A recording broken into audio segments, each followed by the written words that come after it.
Hi and welcome to my channel. My name is Cassidy. If this is your first time here, thanks for tuning in, and if it's not, thanks for always catching up on my videos. Today we are going over my August wrap-up. So this is all the books that I read in August and a little mini review on them, my thoughts, my rating. I hope you just enjoyed. I had one of the best, I actually think I had my best reading month this month, and so I'm super excited because I am ahead of my goal of 70 books for the year. I think at this time I'm at 50.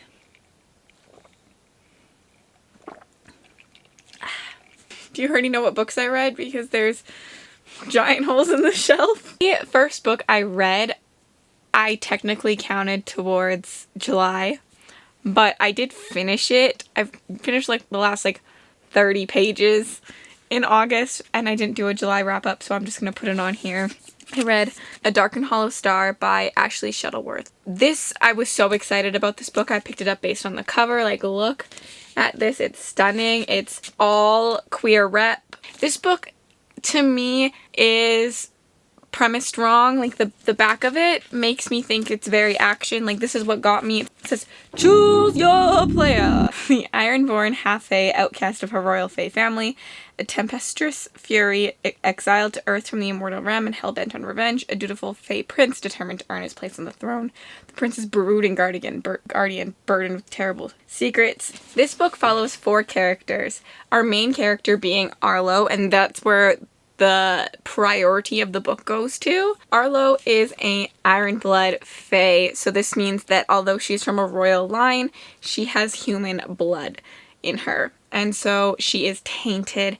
She is an Ironblood, and her magic is not where it should be. It's almost actually non-existent. So she is going to be kicked out of the Fae City, the Fae Realm, which is located in Toronto. This is an urban fantasy. One of the problems I had with it, because I just felt like they kept throwing any Gen Z reference, any Toronto reference out there, and it really pulled me out of the book. I think that if this had been set in a different place, its own world, this would have been so much better. In this book, at the beginning, Arlo witnesses an Ironblood die, and that's when she really finds out that Ironbloods are being murdered. She also sees Nausicaa there, and Nausicaa is supposedly this big bad being with all this magical power. She once was a fury, and she used her power in a way that she wasn't supposed to and seeked vengeance on a bunch of humans, and so she's this big bad. It follows Arlo, Nausicaa, and then the 2 other characters who I honestly can't remember their names at all because I really didn't enjoy their characters. Okay, well, I don't know. It follows her other 2 characters as all 4 of them meet up, and they are on this mission to figure out why these Ironbloods are dying, because none of the adults seem to care. That's about it, and I would say it's almost more of a romance book, because really what happens is you watch the queer couples fall in love. They're already kind of in love in the beginning. It's predictable. The world was interesting. I liked the world besides the fact that I was being pulled out. I was kind of bored by this most of the time. This took me so long to read. I should have finished it really early in July. I started with 2 weeks to spare in July, but didn't finish it till August. This is a young adult book. I mean, I love the rep in here. I'm going to read the second book just because of all the rep, and because I am interested with how it ends. I want to know what the heck is happening, but there's a lot of just things that were thrown into this that just I don't know, lots of just things were thrown in there to help them that didn't really make sense, and it was just oh, we can do this now, which I didn't enjoy. What did I rate this? This got a 5.43 on Cawpile, which is a 3. So I enjoyed it. I enjoyed it enough to pick up the second book. And I mean, I just love this image of Nausicaa. And I really liked Nausicaa. Nausicaa's chapters, I liked. Arlo's chapters, I liked. I just could have not gone for anyone else. And I also listened to the audiobook of this to help me along. And I think that's the only reason I did finish this. Even though I didn't overly like the narrators, I would not really recommend this audiobook. If you can read it, read it. That's it. That was way too long. Let's make the next ones faster. Next book I picked up in August was the Southern Book Club's Guide to Slaying Vampires by Grady Hendrix. This was my first Grady Hendrix novel, and I afterwards went out and bought the rest of them. I was obsessed with this book. I read this book in like 8 hours. It was so good. This book follows Patricia. Patricia joins a book club. And so this is the book club where they go and they are reading true crime, but they're lying to their husbands. They're telling them they're reading Bible stuff. They're telling them they're reading educational books, but they're reading those gritty true crime. So what is really cool to me in this book is every chapter is based off what like true crime book they're reading. So Helter Skelter, May 1993.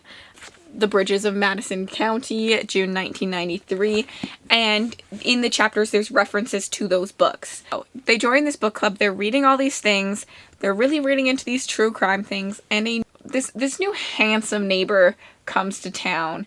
And he is kind of sketchy, but no one obviously realizes it. And then as the book comes on, they realize it. It's not hidden who, like, it's about a vampire. It's not hidden who the vampire is. It's clearly not a whodunit, but it's just like this adventure of the paranoia, the references. I think my favorite line in here is like, if he quacks like a duck and walks like a duck, he's obviously our freaking murder and killing duck kind of thing. So this was super cool. This also talks so much about racism.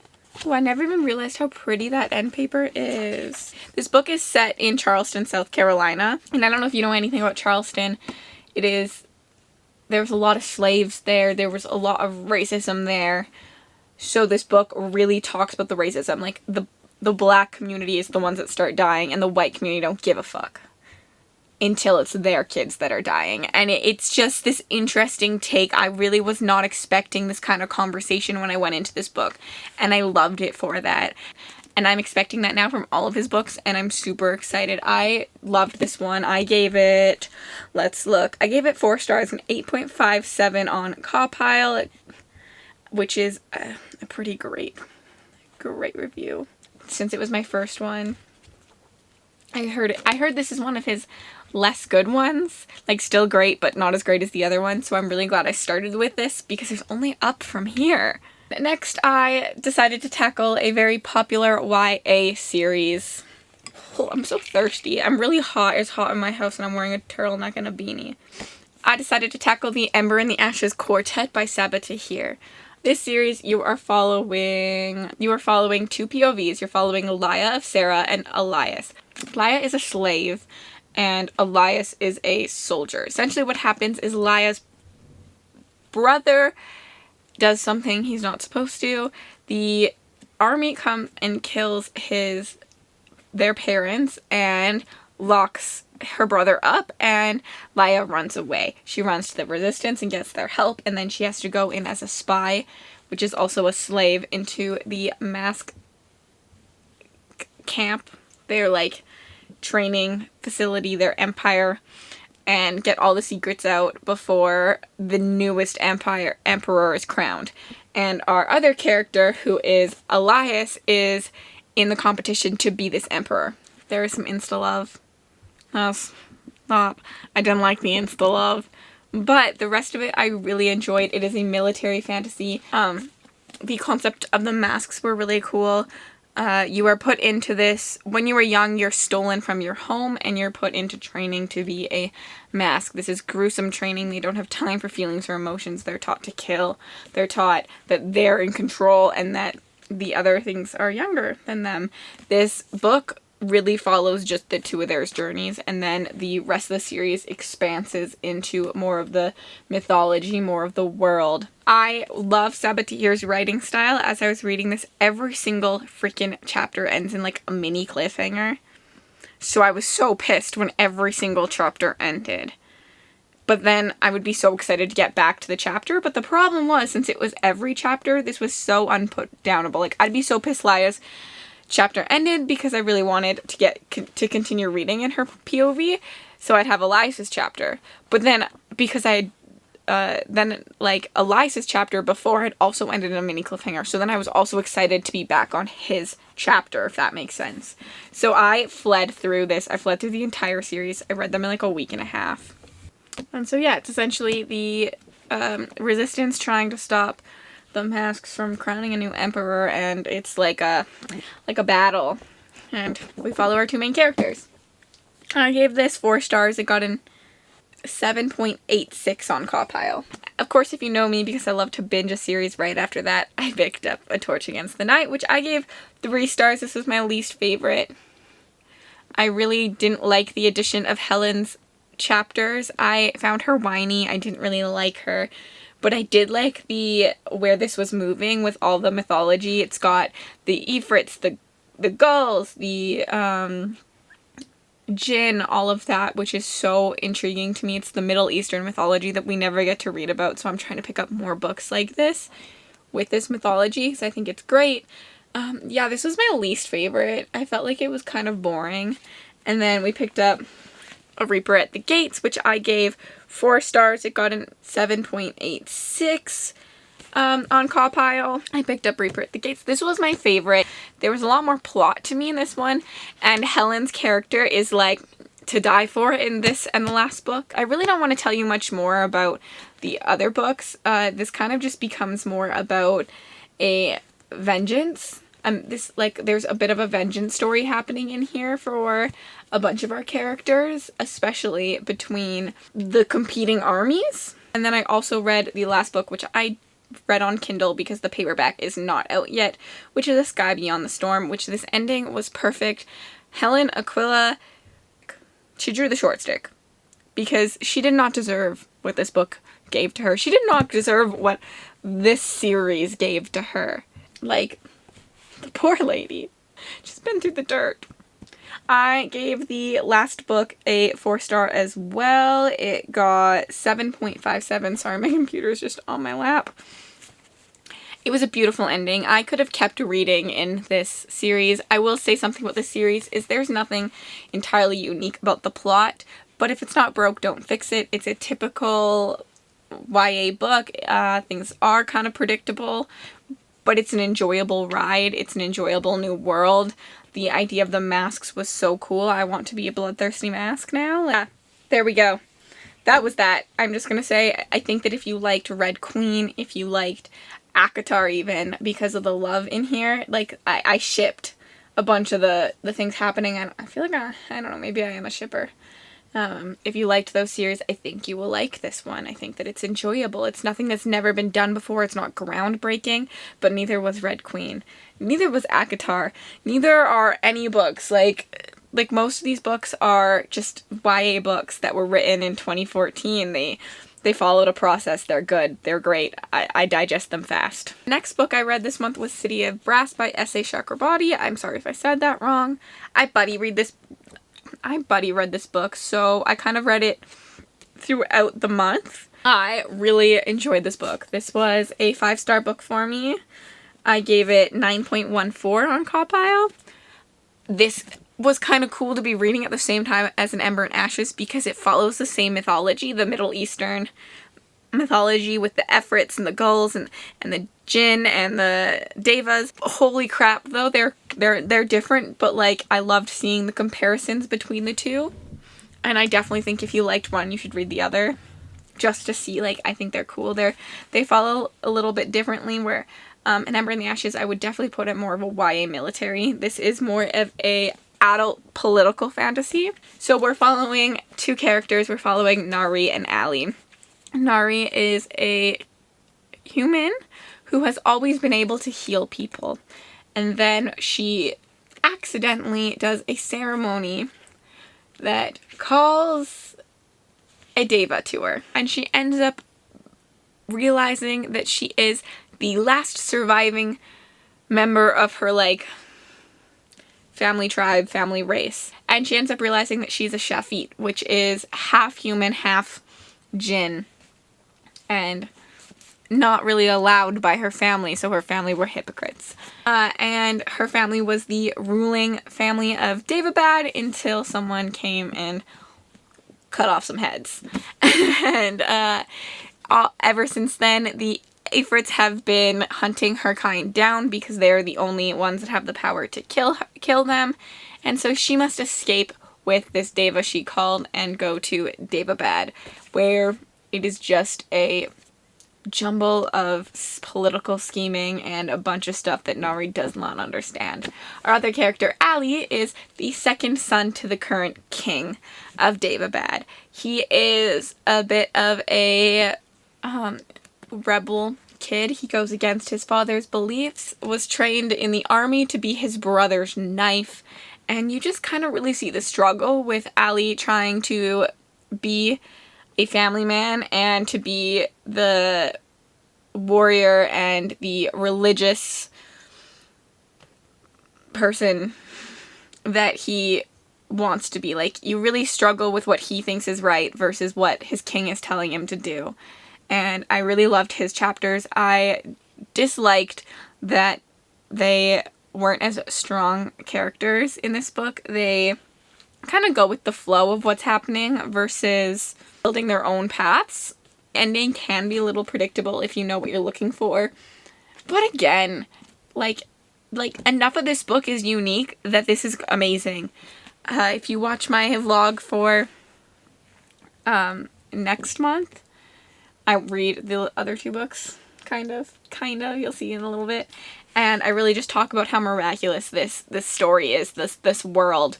There's so much so unique about Daevabad and this trilogy that I can look past a little bit of a predictable plot. Because really, if you've read enough political fantasy or watched enough political movies or anything like this, you kind of do know what to look for. So, yeah. And like my buddy reading group, I think only like 3 of us found it kind of predictable, and the rest like 7, because there's like 10 of us. They all thought it was unique and not predictable. So you have that. I just moved my mic with my foot. You're probably going to hear a big thump. I 100% would recommend this to anyone. This is a new fave. I'm currently on the 3rd book at the time of filming this. Binging this one, and it's so good. Like, I can't. It is so good. Read this. Read this. If you like a political fantasy, please read this. This is so dang good. And after that, I read, finally, Traitor's Blade by Sebastian de Castell. I have been holding on to this book for so long. I picked it up at J.D. Ray Reid's recommendation because she preaches about Sebastian de Castell on her channel. So I bought this one and I bought Spellslinger at the same time. I decided to read Spellslinger first. Didn't like Spellslinger. There was something a little bit off about it with me. I do still have the 2nd book and I am going to give the 2nd book a try. But the writing style really didn't mesh with me well, except for in Traitor's Blade. The writing style is perfection. This is the whole reason this book is so good. I will say I listened to the audiobook of this book and just kind of followed along, and I think the audiobook is perfection. If you can listen to the audiobook of this book, please do. The narrator is so good. Traitor's Blade is following Falcio. He was a greatcoat. The greatcoats were the king's kind of army, but not army. They were really set there to create peace, to go to the different cities that are ruled by the nobles. So they're sent there to go and hear out problems and make a verdict, and to keep the trade passages free, really to keep the peace between the entire country. And in the wake of the king's death, the king grants every single greatcoat a last and final mission, and you're following them on their mission.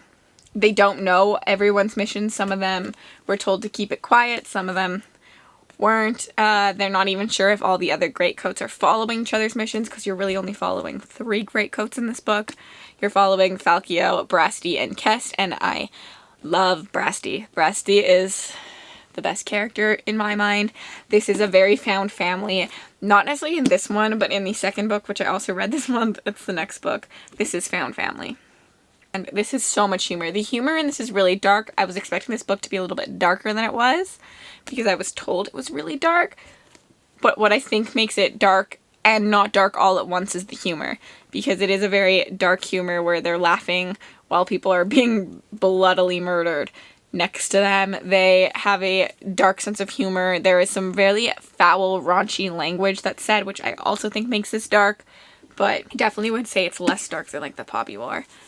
And essentially now they are fulfilling the final mission of the king, and they really, honestly, they don't even know what the final mission truly is, which is the funny part.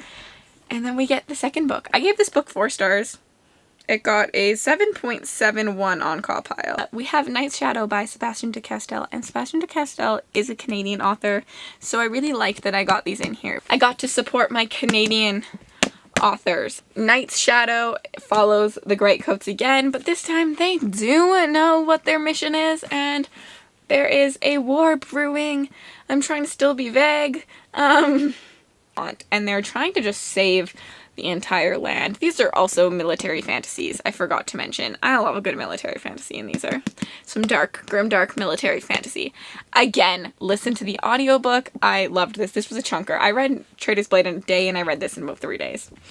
Also gave this one 5 stars. It got a 9.14, so a very high 5 stars. This one is serious family vibes, and I loved it for it, and I cannot wait to pick up Saint's Blood. I really wish I could pick it up in September. If you like a darker fantasy, please pick the Greatcoats up. This was great.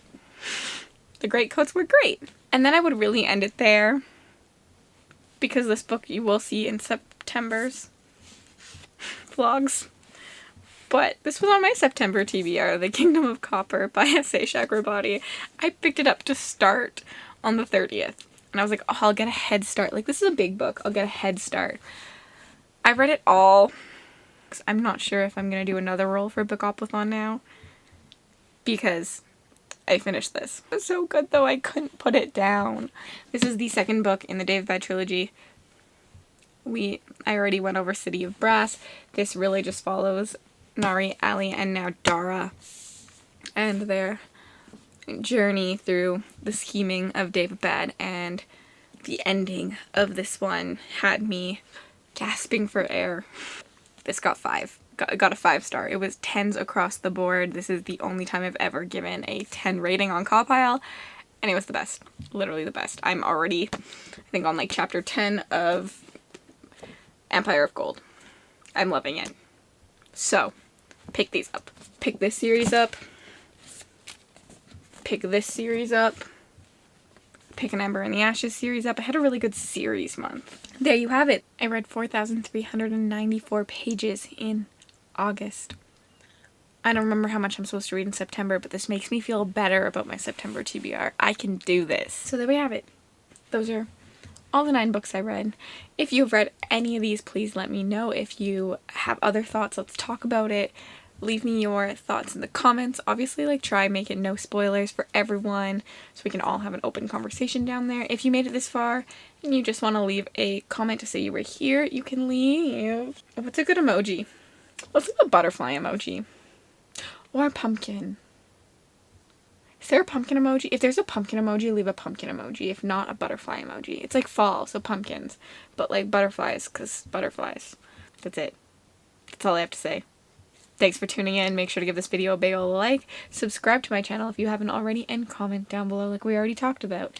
And if you want to connect with me on other social medias, I will have my Bookstagram, my beauty channel, and my Goodreads linked in the description bar below. I look forward to connecting with you on other platforms.